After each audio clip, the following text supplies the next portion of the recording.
देख रहे हैं जी भारत की खास पेशकश किसमें कितना है दम। मैं हूं हिमांशी सिंह और आज हम मौजूद है चांदनी चौक विधानसभा सीट पर। मेरे पीछे आप देख रहे होंगे लाल मंदिर है यहाँ का प्रसिद्ध, और उसी के साथ में प्राचीन श्री गौरी शंकर मंदिर है, और इसी रास्ते पर आगे चलकर आता है शीशगंज गुरुद्वारा और फिर फतेहपुर मस्जिद। यानी कि गंगा जमुनी तहजीब का एक अनोखा संगम इस सीट पर देखने को मिलता है। अब इस सीट के बारे में हम आपको कुछ बताते हैं। ये 10 सालों से ये सीट आम आदमी पार्टी के पास है और इस बार आम आदमी पार्टी से प्रत्याशी बनाया गया है। आपको बता दें पुनरदीप सिंह साहनी जो यहाँ के ही मौजूदा विधायक के बेटे हैं। साथ ही कांग्रेस से यहाँ मौका दिया गया मुदित अग्रवाल को जो कि वरिष्ठ नेता कांग्रेस के जेपी अग्रवाल जी के बेटे हैं, और साथ ही भाजपा से यहाँ मौका दिया गया है सतीश जैन जी को जो पार्षद भी रह चुके हैं। तो आइए अब हमारे साथ ये चांदनी चौक की जनता मौजूद है, हर तरह के हर वर्ग के लोग हमारे साथ मौजूद है, महिलाएं मौजूद है, युवा मौजूद है। यहाँ के मार्केट में जो पुराने कई समय से यहाँ पर दुकानें चला रहे हैं वो व्यापारी वर्ग से आने वाले मतदाता भी हमारे साथ मौजूद हैं। तो चलिए शुरुआत करते हैं कि 10 सालों से ये सीट आम आदमी पार्टी के पास है। इस बार चांदनी चौक की जनता क्या चाहती है, लेकिन उससे पहले एक बड़ी खबर से हम शुरुआत करेंगे और बड़ी खबर के बाद हम मतदाताओं के पास चलेंगे। तो बड़ी खबर आ रही है कि अरविंद केजरीवाल ने बीजेपी पर निशाना साधा है और बीजेपी पर आरोप लगाते हुए अरविंद केजरीवाल ने कहा है कि बेईमानी से चुनाव जीतने की कोशिश बीजेपी की तरफ से की जा रही है और चुनाव आयोग को लेकर ये भरोसा भी दिया गया है कि इस पर कार्रवाई की जाएगी।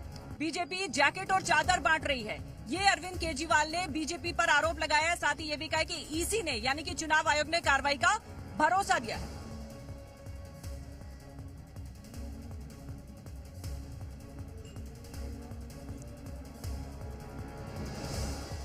तो चलिए अब हम आगे बढ़ते हैं और मतदाता हमारे साथ कुछ जुड़े हुए उनसे हम बात करेंगे। सर, सबसे पहले मैं आपका रुख करना चाहूंगी। 10 सालों से ये सीट आम आदमी पार्टी के पास है। इस बार चांदनी चौक सीट का क्या माहौल है? क्या कुछ लगता है बदलाव होगा या फिर मौजूदा सरकार से खुश है? जी मैम, एज ए व्यापारी, एज ए वोटर, मेरे मन में एक रोष है क्योंकि we are revenue creator. Delhi को चलाने वाले हम लोग, हमारे रिवेन्यू से दिल्ली चलने वाली, अगर हमारे थ्रू जो रिवेन्यू क्रिएट किया गया अगर वो दिल्ली को सजाने में लगता तो बड़े दिल में एक खुशी होती।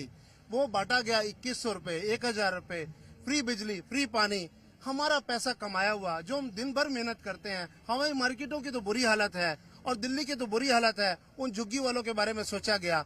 ये एक बहुत ही दुखद है, इसलिए हम चाहेंगे कि बदलाव हो और स्टेबिलिटी, क्योंकि स्टेबिलिटी नजर आ रही है। क्योंकि कांग्रेस, अगर वो शीला दीक्षित वाली कांग्रेस होती है तो कांग्रेस की तरफ भी स्कोप बनता है। अगर हम देश की स्टेबिलिटी की तरफ बात करते हैं तो BJP is the option for us as a व्यापारी।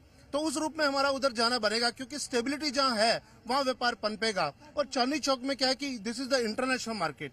हमारी जो मार्केट है वहाँ से इंपोर्ट और एक्सपोर्ट का गेटवे है जहाँ से रिवेन्यू जन्म लेता है। अगर वो रिवेन्यू व्यापारियों के काम आए तो व्यापारी आज भी खुल के आए कि वो रामलीला मैदान में एक इनोसेंसी के साथ जिस व्यक्ति ने एक आवाज दी कि मैं राजनीति को बदल दूंगा, अगर वाकई वो राजनीति बदल गई होती तो जिस दिन हमने उस दिन वोट दिया तो आज 12 साल बाद तो आज भी जो वोटर है वो उसके साथ होता। वाकई ये बात सही कही है कि चांदनी चौक एक ऐसा ये सीट है, खासतौर से यहाँ का मार्केट ऐसा मार्केट है कि हम यहाँ पर जरूर कभी ना कभी आए होंगे। तो इस बार यहाँ का माहौल जानने के लिए हमारे साथ एक बहुत सीनियर यहाँ पर सिटीजन भी है, उनसे हम जानने की कोशिश करेंगे। सर, आपने अपने अनुभव के आधार पर क्या कुछ देखा कि जब यहाँ पर जो कोई पार्टी जीती कुछ बदलाव हुआ, और मौजूदा सरकार जो 10 साल से है यहाँ पर खासतौर से चांदनी चौक सीट पर, उसके बारे में आप क्या सोचते हैं? चांदनी चौक के अंदर कोई बदलाव नहीं हुआ है। चांदनी चौक उसी तरह से चल रहा है। यहाँ की हालत बहुत खराब है। यहाँ पर जितना खराब से खराब काम होता है यहाँ पर हो रहा है। यहाँ पर व्यापारी बहुत परेशान है। व्यापारी को अपने सामान का ये नहीं पता कि कब यहाँ से गायब हो जाएगा, कब नहीं गायब हो जाएगा। लेकिन सिर्फ मात्र यही बात नहीं है कि चांदनी चौक के अंदर क्या हो रहा है। चीज ये है कि व्यापारी कमाता है, व्यापारी कर देता है, और उस कर को जिस तरह से वितरण किया जा रहा है वो बहुत ही गलत है। उसके अंदर रोक लगनी चाहिए, उसके अंदर कानूनी रोक लगनी चाहिए, उसके अंदर हमारे न्यायालयों को, हमारी सांसद के अंदर इसका प्रश्न उठना चाहिए कि ये रोक नहीं है। या फिर हर पार्टी को ये खुले रूप से कह देना चाहिए कि आप भी बांटिए। क्यों? लोहे को तो लोहा काटेगा। अगर दूसरे लोग दूसरी पार्टियां भी इसी तरह से पैसा बांटती रहेंगी और अगर एक पार्टी ये सोच के रहे कि मैं काम ही कर रही हूँ, मतलब टैक्स का पैसा हमारी भलाई के लिए, हमारी भलाई के लिए इस्तेमाल होना चाहिए, दूसरे के लिए नहीं इस्तेमाल होना चाहिए। चलिए और लोगों से भी जानने की कोशिश करेंगे, लेकिन इस बीच एक खबर आपको बता देते हैं, क्योंकि अरविंद केजरीवाल ने बीजेपी पर निशाना साधा और ये कहा है कि बेईमानी से चुनाव लड़ने की कोशिश की जा रही है बीजेपी की तरफ से। आइए आपको सुनवाते हैं कि अरविंद केजरीवाल ने दरअसल क्या कुछ कहा है। खुलेआम नई दिल्ली विधानसभा के अंदर उनका कैंडिडेट जो है वो चादरें बांट रहा है। कल किदवई नगर में चादरें बटी है, एक कॉलोनी के अंदर जूते बांटे गए हैं, एक और कॉलोनी में जैकेट्स बांटी गई है, पैसे बांटे गए, चश्मे बांटे जा रहे हैं। तो उन्होंने कहा कि लोकल डीएम की जो रिपोर्ट आई है वो रिपोर्ट ये कहती है कि कुछ नहीं हो रहा है। तो हमने कहा इससे ये साफ जाहिर है कि लोकल डीएम मिला हुआ है, और लोकल डीएम मतलब जब खुलेआम चादरें बट रही हैं, चादरों के ट्रक आ रहे हैं, दोपहर के टाइम में चादरें बट रही हैं, पूरी दुनिया को दिखाई दे रहा है, लेकिन डीएम को दिखाई नहीं दे रहा है। इससे ये साफ जाहिर है कि डीएम मिला हुआ है। हमने आज फिर से रिक्वेस्ट की कि डीएम को सस्पेंड किया जाए और उसके खिलाफ सख्त एक्शन लिया जाए और ये सब गैर कानूनी एक्टिविटीज़ बंद की जाए। इसमें भी चुनाव आयोग ने हमें आश्वस्त किया है कि ये सब एक्टिविटीज़ बंद की जाएंगी।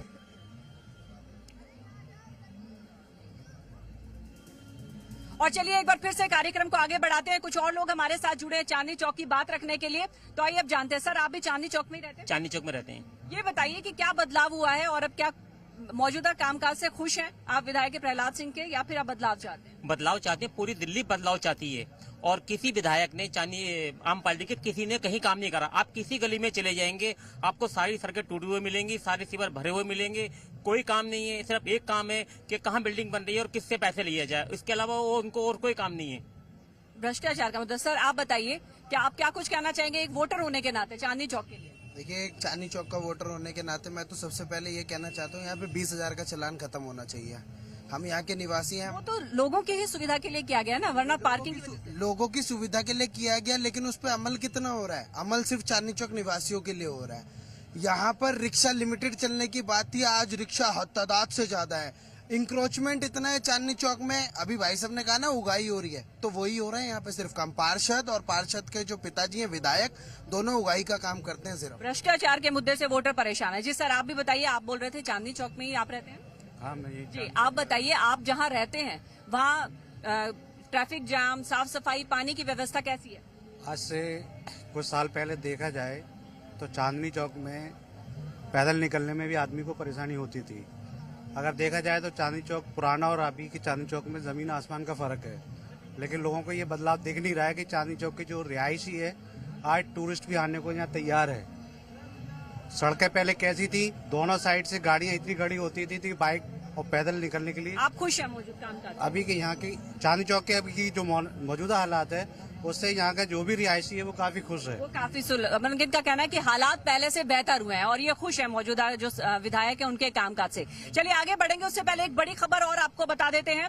अरविंद केजरीवाल चुनाव आयोग से मिले हैं और अवध ओझा, उनका जो टिकट है वो अब दिल्ली ट्रांसफर होगा, उनका वोट जो है माफ कीजिएगा दिल्ली ट्रांसफर होगा। चुनाव आयोग का धन्यवाद भी व्यक्त किया है केजरीवाल ने और कहा है कि ग्रेटर नोएडा से पटपड़गंज उनका वोट ट्रांसफर होगा। अवध ओझा को पटपड़गंज से टिकट मिल गया है, आम आदमी पार्टी के उम्मीदवार अवध ओझा। आइए सुनवाते हैं आपको क्या कुछ कहा उन्होंने। अच्छी खबर यह है कि चुनाव आयोग ने अवध ओझा जी के नॉमिनेशन उसको नाम वोटर को शिफ्ट करने के आदेश दे दिए हैं और उनका वोट बन जाएगा दिल्ली में और वो अपना नॉमिनेशन फाइल कर पाएंगे। इसके लिए भी मैं चुनाव आयोग का बहुत बहुत शुक्रिया अदा करना चाहता हूँ। और अब बढ़ते एक बार फिर से आगे, हमारे साथ कुछ और लोग जुड़े, उनसे भी जानने की कोशिश करते हैं। सर ये बताइए चांदनी चौक सीट को लेकर क्या सोच रहे हैं आप?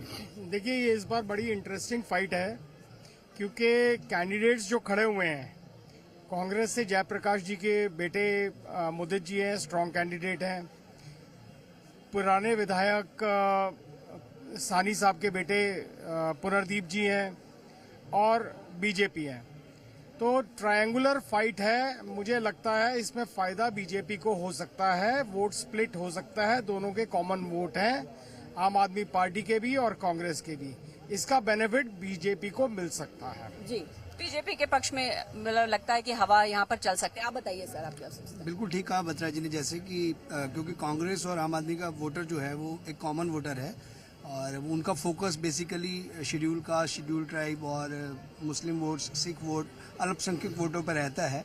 इस वजह से इसका एडवांटेज बीजेपी के लिए है। जी, तो देखिए यहाँ पर जो हमने दो लोगों की राय और सुनी वो बीजेपी के पक्ष में कहते हुए नजर आए और यही कुछ परवेश वर्मा भी कह रहे हैं। अगली बड़ी खबर इसी से जुड़ी हुई है। परवेश वर्मा ने कहा है कि आम आदमी पार्टी के संयोजक अरविंद केजरीवाल अब दोबारा मुख्यमंत्री नहीं बन सकते हैं। परवेश वर्मा ने कहा है कि केजरीवाल भ्रष्टाचार के केस में आरोपी हैं। दिल्ली की जनता केजरीवाल के झूठ से तंग आ चुकी है। आइए सुनते हैं परवेश वर्मा ने क्या कुछ कहा। एक तरफ तो अरविंद केजरीवाल चाहे वो कुछ भी कर ले, दिल्ली का सीएम वो बन ही नहीं सकता, क्योंकि वो आज भी उसका स्टेटस एक तिहाड़ जेल के आरोपी की तरह है। अगर वो अपने सचिवालय गया तो उसको जेल हो जाएगी, अगर उसने फाइल पर साइन किया तो भी जेल हो जाएगी, अगर वो अधिकारियों से मिला तो भी जेल हो जाएगी।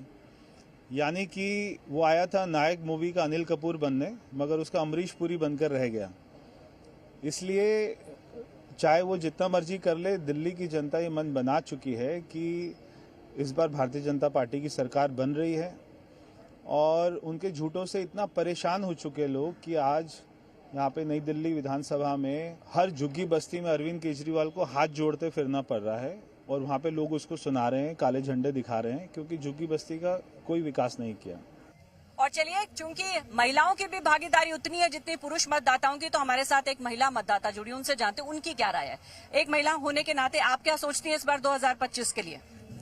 बदलाव चाहते हैं। हमारी कॉलोनी में जो अंगूरी बाग है वहाँ टॉयलेट इतने 10 साल से अखंडित हो गया है और हम सानी जी के पास जा जाके कह आते हैं हमारे टॉयलेट बनवा दो। हम प्राइवेट टॉयलेट में जाते हैं। केजरीवाल ने बस तो फ्री चला रखी है महिलाओं के लिए, मगर महिलाएं 10 रुपए लेते हैं लैट्रिन के लिए।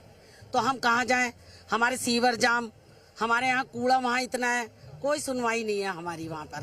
देखिए, ये शिकायत है इनकी कि शिकायत करने के बावजूद सुनवाई नहीं है, इसलिए ये बदलाव चाहती हैं। चलिए, कुछ और लोग हमारे साथ जुड़े हैं। सर, आप बताइए कि चांदनी चौक के लिए आप क्या देखते हैं? अब क्या बदलाव होना चाहिए या फिर जैसा चल रहा है सब सही चल रहा है? मैम, पहले तो आपका बहुत बहुत धन्यवाद, आपने ये कार्यक्रम किया। मैं जा रहा था, मेरे हाथ में हेलमेट है, मैं इस कार्यक्रम को देख के रुका हूँ। मैं कोई एक बात पहले बोल देना चाहता हूँ, मैं अपने आप बीती आपको बताऊंगा इस चैनल के माध्यम से। थोड़ा लेकिन जल्दी। हाँ, ये फैला सिंह सानी, पहले लूटा बाप ने, अब लूटेगा बेटा। और जो ये भाई साहब कह रहे थे ना बीजेपी वाले, परवीन खंडेलवाल ने खैबर कास में आके बोला था कि मैं एक ईंट नहीं हिलने दूंगा और हमारे घर ही तुड़वा दिए रातों रात। ये दोनों बीजेपी वाले और आप पार्टी वाले कान खोल के सुन ले, हम गरीबों को बेघर किया है ना इन लोगों ने। इस बार 2025 में इनको जवाब मिलेगा इस बात का। हम अपने कहते हैं ना वो ईंट का जवाब वोट से देंगे हम इन लोगों को। इन लोगों ने हमें बेघर किया है। आइए खैबर पास। चलिए, घरों को तोड़े जाने से नाराज है, इसलिए ये चाहते, ये अपना वोट उस हिसाब से देंगे। चलिए सर, आप बताइए कि चांदनी चौक विधानसभा सीट को लेकर आपकी क्या राय है? अभी आप जो काम हो रहा है जिस तरीके से, वो गति ठीक है, वो तरीका ठीक है या फिर बदलाव? नहीं, बदलाव हम चाहेंगे। देखिए, काम कोई भी पार्टी है पूरी अच्छी तरह से नहीं करती है। मैं आपको बता दूं, वादे कर जाते हैं, बहुत बड़े बड़े वादे कर जाते हैं, लेकिन आता कोई भी नहीं है। हमको उनके पास अपॉइंटमेंट लेके जाना पड़ता है, उनको बोलना पड़ता है कि सर हमारी ये समस्या है, इनको ठीक करो। कर दी तो ठीक है, सुन लिया तो ठीक है, नहीं तो कोई बात नहीं, आप ऐश करिए।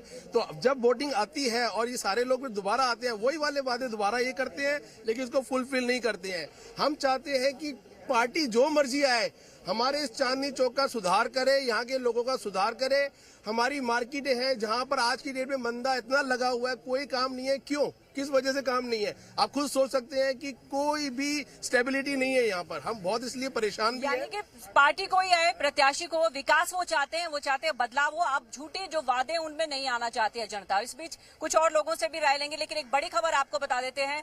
राहुल गांधी की आज रैली हुई है और क्योंकि चुनाव का माहौल है, अब रैलियों का दौर है, हर कोई अपनी पार्टी के पक्ष में प्रचार कर रहा है। आज शाम 6 बजे सीलमपुर में राहुल गांधी की रैली होगी, तो अब से कुछ ही देर में ये रैली शुरू होने जा रही है। राहुल गांधी ये रैली करने वाले हैं सीलमपुर में, और अब तक कांग्रेस की तरफ से 3 गारंटियां भी जारी की जा चुकी है और अब चुनाव के प्रचार के लिए ये रैली सीलमपुर में। और चलिए, कुछ और लोग हमारे साथ जुड़े हैं। जी सर आप आगे आइए। आप भी चांदनी चौक में रहते हैं? नहीं, चांदनी चौक में रहते नहीं है, हम बिजनेस करने के लिए चांदनी चौक आते हैं। ठीक है, एक व्यापारी वर्ग से आते हैं, तो चलिए आपका भी जो समझ वाकिफ होंगे यहाँ के जो मुद्दे हैं, खासतौर से बाजार को लेकर, स्थानीय दुकानदारों को लेकर। तो आप क्या सोचते हैं जब आप वोट देना चाहें? हम लोग बेसिकली यहाँ we are revenue creators, we are revenue generators. हम रेवेन्यू क्रिएट करते हैं और जनरेट करते हैं, लेकिन सैड पार्ट ये है कि ये रेवेन्यू हमारे पे ना खर्च होके ये रेवड़ियों की तरह इधर उधर बांटा जाता है। इंस्पाइट ऑफ द फैक्ट कि हम लोग 12-12 घंटे 14 घंटे काम करते हैं, लेकिन हमारे लिए बेसिक सिविक एमिनिटीज यहाँ पे कोई भी नहीं है। एक मामूली सी टॉयलेट फैसिलिटीज तक नहीं है, खाने पीने की कोई चीज नहीं है।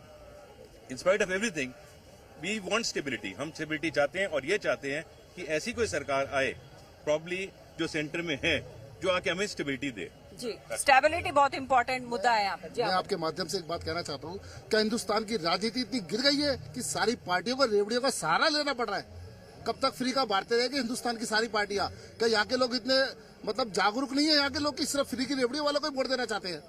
ऐसी पार्टियों का सबका बहिष्कार करो और भारत के अंदर ऐसी पार्टी का उदय करो जो सबके बारे में सोचे। जी, जो सबके बारे में सोचे, सबके विकास के बारे में सोचे, ये लोगों का कहना। जी आप इधर आइए। हाँ, मैं चांद चौक का वोटर हूँ जी, मैं बनारस गली में रहता हूँ। यहाँ पे कोई सुविधा नहीं है, साहनी साहब ने उनके बेटों ने कोई सुविधा नहीं, लेटरिन बाथरूम कुछ नहीं, सबके टूटी पड़ी, पानी गंदा आ रहा बिल्कुल। और फारे पे लेटरिन बनी हुई, 5 रुपए लेते हैं लेटरिन करने के, पेशाब करने के लिए आगे। तो बताओ क्या सुविधा दे रहे हैं यहाँ पे आगे? इनके पब्लिक नाराज है, इसको हटाना चाहते हैं दोनों। ये तो केजरीवाल से ज्यादा बुनियादी सुविधाएं चाहते हैं अब यहाँ का जो वोटर है, वो चाहते हैं कि अब जब किया जाए काम, विकास किया जाए और जो बुनियादी सुविधाएं वो यहाँ पर दी जाए। इस बीच एक और बड़ी खबर आ रही है, आपको बता दें कि आम आदमी पार्टी ने उपराज्यपाल पर हमला बोला है। ये जुबानी हमला उपराज्यपाल पर बोला गया और ये कहा गया है कि एलजी का झूठ पकड़ा गया है। आम आदमी पार्टी ने शकूर बस्ती से जुड़े कुछ डॉक्यूमेंट जारी किए हैं और ये कहा है कि झुग्गी वाली जगह का लैंड यूज बदला गया था। आम आदमी पार्टी ने उपराज्यपाल पर भी ये सवाल उठाए हैं और ये भी कहा है कि साथ ही एलजी को झूठ के लिए माफी मांगनी चाहिए।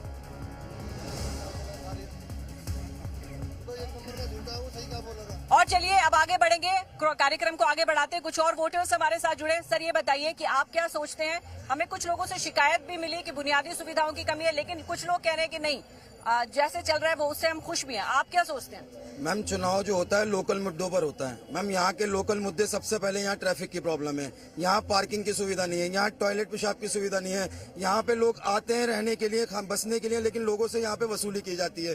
अगर आप अपना घर बना रहे हैं, अगर आप अपने घर का एक फ्लोर भी डालना चाहेंगे ना, तो पहले आपको एमसीडी आपको नोटिस भेजेगी, फिर उसके बाद आपको दिल्ली पुलिस के नोटिस आएंगे, फिर उसके बाद आपको यहाँ के लोकल एमएलए के नोटिस आएंगे। सबसे मेन रीजन ये है मैम, यहाँ का विधायक ही सही नहीं है। जब यहाँ का विधायक सही हो तो और भी काम यहाँ पे अच्छे होंगे। बदलाव चाहिए हमें बदलाव चाहिए चांदनी चौक के अंदर जो है। यहाँ भी झाड़ू वाले कोई काम नहीं। मैं आपको बताइए, मैं आपके चैनल के माध्यम से कहना चाहता हूँ कि आम आदमी पार्टी जब आई थी दिल्ली के अंदर में, तो उन्होंने एक वादा किया था कि जन लोकपाल बिल, 10 साल हो गए इस सरकार को, न तो जन लोकपाल बिल पारित हुआ और इन्होंने झूठ पे झूठ एक बोलने का मुहिम बना रखे हैं। इन्होंने कहा था कि मैं स्कूल में अच्छी शिक्षा देंगे, 2.5 लाख बच्चे शिक्षा से वंचित हैं और इन्होंने एक योजना चला दी दलित छात्रों के लिए कि दलित छात्रों को उनको विदेश में पढ़ाई करेंगे तो उनको स्कॉलरशिप मिला। ओनली 8 छात्रों को आवेदन हुआ गया और वर्ल्ड का एक ऐसा मुख्यमंत्री जो दिल्ली में शराब फ्री दे दिया गया। यानी ऐसा कोई मुख्यमंत्री होना चाहिए। हमने उनको किस लिए बैठाया था? हमने दिल्ली की अच्छी शिक्षा के लिए, अच्छी व्यवस्था के लिए, लेकिन ये चीज नहीं कर पाए। जी, तो चलिए देखिए, नाराजगी देखने को मिल रही है कि जिन वादों को लेकर, खासतौर से शिक्षा व्यवस्था को लेकर, उसी को लेकर अब नाराजगी दिख रही है मतदाताओं में। और चलिए इस बीच एक और बड़ी खबर आ रही है, आपको बता दें कि प्रवीण खंडेलवाल ने भी आम आदमी पार्टी पर एक तीखा वार किया है। प्रवीण खंडेलवाल ने कहा है कि आम आदमी पार्टी सीएम फेस की चिंता न करे। अरविंद केजरीवाल चिंता क्यों कर रहे हैं? समय आने पर सीएम फेस का ऐलान कर दिया जाएगा। जहाँ तक सीएम का सवाल है तो इससे एक बात तो बड़ी स्पष्ट होती है कि आम आदमी पार्टी के खेमे में घबराहट हो गई है और वे मान गए हैं कि अब सरकार भारतीय जनता पार्टी की बनेगी, इसीलिए उन्हें चिंता है। हम भारतीय जनता पार्टी के कार्यकर्ताओं को इस बात की चिंता नहीं है, लेकिन सवाल है अरविंद सिंह केजरीवाल को चिंता क्यों है? भारतीय जनता पार्टी का नेतृत्व सक्षम है, संपन्न है और जब सही वक्त होगा तो उसका भी ऐलान होगा। अरविंद केजरीवाल को भाजपा की चिंता करने की जरूरत नहीं है। और चलिए और समझने की कोशिश करते हैं कि चांदनी चौक विधानसभा सीट पर क्या कुछ माहौल है। और अभी तक हमने काफी लोगों से बात की और कुछ समझ में आया कि क्या समीकरण बनता नजर आ रहा है। सर आप बताइए, एक वोटर होने के नाते अब क्या सोच रहे हैं आप 2025 में? बिल्कुल बदलाव का समय है। मैं लोकल वोटर हूँ मटिया मिल से। बिल्कुल बहुत बुरा हाल है, सड़कें टूटी हैं, सब चीज़ें बहुत परेशानी में हैं लोग। वहाँ सिर्फ एमएलए प्रहलाद सिंह सानी मशहूर हैं उगाई मैन से, सिर्फ उगाई करते हैं और कुछ नहीं, कोई काम नहीं करते। सड़कें टूटी हैं, स्कूलों का बुरा हाल है, कोई सुनवाई नहीं है इसकी। जी चलिए, बदहाली की जो तस्वीर है वो वोटर को नाराज कर रही है। सर आप बताइए कि आप यहाँ पर कितने समय से रह रहे हैं और क्या आपको लग रहा है कि पिछले 10 साल में तस्वीर बदली है चांदनी चौक की? मैम तस्वीर तो बदली थी पहले शुरू में, मगर उसके बाद कुछ एंक्रोचमेंट इतनी हो गई है कि लोगों का चलना फिरना मुश्किल है, लेडीज का आना मुश्किल है। लेडीज आए तो यहाँ पर कहाँ पर जाएं, जेब कतरे इतने हैं यहाँ पर, यहाँ चोरी चकारी इतनी है, उठाईगिरी इतनी है, तो लोग आने से कतरा रहे हैं अब चांदनी चौक। जी आप बताइए सर कि चांदनी चौक में क्या हो सकता है? सेफ्टी नहीं है यहाँ पे, यहाँ कोई भी मतलब चोरी हो जाती है, फोन स्नैचिंग हो जाती है, फायदा नहीं है यहाँ पे। देखिए इतना मशहूर ये बाजार है, यहाँ पर दिल्ली के ही नहीं दिल्ली से बाहर से भी लोग आते हैं, पूरे देश भर से लोग अगर आते हैं। अगर यहाँ पर अपराध की शिकायतें हमें सुनने को मिल रही है तो वाकई ये गंभीर मुद्दा है। कुछ और लोगों से बात करने की कोशिश हम करते हैं। आप बोल चुके सर, आप तो बोल चुके, आप आइए आगे आइए सर। तस्वीर भी जब बदली थी जब प्रहलाद सिंह सानी कांग्रेस से थे। बदलना चाहिए इसको, चांदनी चौक को। अच्छा क्या दिक्कतें आ रही है अभी? दिक्कत बहुत सी है यहाँ पर, तो देखो अब तुम्हें दिख रही है दिक्कत, तो लोग बात इतने परेशान हैं, नाले रोड सर सब फूटे हुए हैं। जी लोकल मुद्दे बहुत हैं। मैडम एक बात मैं कहूँगा कि आज आवश्यकता है पूरी दिल्ली के अंदर बदलाव की, और वो बदलाव होना चाहिए, और बदलाव अगर नहीं होगा तो इससे भी बुरी हालत होगी। आज अगर बीजेपी आती है तो वो बीजेपी को हमारे को स्वागत करना चाहिए। हमारे कोई भी आए, मैं कोई भी आती है, अगर बीजेपी आए कांग्रेस आए, लेकिन बदलाव जो है ना वो बहुत जरूरी है। यहाँ पर आज की तारीख के अंदर एक सबसे बड़ी बात ये है कि यहाँ पर हर चीज के लिए लोगों को पैसा चाहिए, और उसके लिए लोग जो है दे नहीं सकते हैं। मैं यही कहूँगा कि हमारे को जी शिकायत तो इनसे बहुत है, आयुष्मान योजना लागू नहीं होने दी, और अर्बन हॉस्पिटल का इतना बेहाल है, 2500 मरीज पे एक डॉक्टर है। सरकार तो बदलनी चाहिए ना। मैं अपनी मम्मी को लेके 1 महीने से मैं डोल रहा हूँ कान के ऑपरेशन के लिए, लगातार डेट पे डेट दिए जा रहे हैं। प्राइवेट में करवाने गया 1 लाख रुपए मांगे। आयुष्मान कार्ड अगर होता लागू तो उससे फ्री में हो जाता, गरीब लोगों को कहाँ मिला? जी चलिए, तो काफी लोगों से हमने बात करने की कोशिश की है और जाना। इस बीच एक और बड़ी खबर आ रही है, उस बड़ी खबर की तरफ रुख करते हैं और फिर उसके बाद कुछ और लोगों से जानने की कोशिश करेंगे कि यहाँ का माहौल क्या है। ताहिर हुसैन से जुड़ी हुई ये बड़ी खबर है। ताहिर हुसैन की जमानत का विरोध किया गया है और पुलिस ने ये विरोध किया है। AIMIM से उम्मीदवार है ताहिर हुसैन, और ताहिर हुसैन पर दिल्ली में दंगे का आरोप है और अब जमानत पर कल भी सुनवाई होगी। दोनों पक्षों ने हाईकोर्ट में दलील रखी है और दिल्ली पुलिस की ये दलील है कि वो जेल से भी नामांकन दाखिल कर सकते हैं। और चलिए एक बार फिर से आगे बढ़ते हैं और लोगों से जानने की कोशिश करते हैं। सर ये भी बताइए कि व्यापारी वर्ग का तो हमने सुना परेशानी, लेकिन जितनी भी यहाँ की कॉलोनीज हैं, क्या वहाँ पर पानी साफ आता है, मोहल्ला क्लिनिक, उन सब को लेकर क्या स्थिति है? देखिए ये प्रॉब्लम तो एक देखिए एंटी इनकम्बेंसी तो है आम आदमी पार्टी के खिलाफ, क्योंकि जो इमेज हमारे दिमाग में जब हम रामलीला मैदान में गए थे शुरू में और आज में बड़ा जबरदस्त डिफरेंस है। और जो आपने पॉइंट आउट किया है, बिल्कुल गंदा पानी आता है, बहुत लोग नाराज हैं, फैसिलिटीज नहीं है लोगों के पास। जी सरकार ने कुछ अच्छे काम किए इन 10 सालों में, यहाँ पर कुछ अच्छा काम होते हुए नजर आया? कोई काम नहीं करा सरकारों ने, आपने हालात सब देख लिए हैं। दिल्ली सरकार? हाँ, दिल्ली सरकार ने भी कुछ नहीं करा। सड़कों का हाल देख लीजिए क्या है। सिर्फ हम चांदनी चौक में जयप्रकाश अग्रवाल जी, उनके बेटे मुदित अग्रवाल जी, जो 100 सालों का उनका इतिहास है ईमानदारी का, हम उनके साथ खड़े हैं, जनता उनका इंतजार कर रही है मुदित भाई का। चलिए आगे बढ़ने की कोशिश करते हैं। हाँ, क्या पिछले 10 सालों में कुछ ऐसे काम है जो हम कह सकते हैं कि अच्छे काम हुए हैं? यस, बहुत अच्छा काम हुआ है। हमारे दिल्ली वासियों को 2 वर्गों में बांट दिया गया, ये झुग्गी वाले हैं, ये दिल्ली वाले हैं, 2 पार्टों में। क्योंकि MLA जो है और काउंसलर हैं जो आम आदमी पार्टी के, वो वोट मांगने नहीं आ रहे। वो कहते हैं झुग्गी वालों पर हम केंद्रित है, हमारा वोट बैंक है। देखिए देश का दुर्भाग्य देखिए, एक पीढ़ी को तबाह कर दिया गया एक कच्चे लालच में, बिजली फ्री के लालच में उनका रोजगार छिन गया, उन्हें पता ही नहीं। हमारे देश का दुर्भाग्य है का नौजवानों के लिए रोजगार होना चाहिए, रोजगार होना चाहिए, बुनियादी सुविधाएं होनी चाहिए। और पिछले 10 सालों से चांदनी चौक की जनता हमारे साथ थी, जिससे हमने जानने की कोशिश की कि यहाँ पर किस तरह का माहौल है। और अब आपको बता दें कि जिस तरह से जो राय निकल कर आ रही है, त्रिकोणीय मुकाबला यहाँ नजर आ रहा है, जबरदस्त टक्कर है तीनों प्रत्याशियों की। और ये 8 तारीख तक के लिए इसका हमें इंतजार करना होगा। कल हम फिर हाजिर होंगे किसी और विधानसभा सीट पर, तब तक आप बने रहिए जी भारत।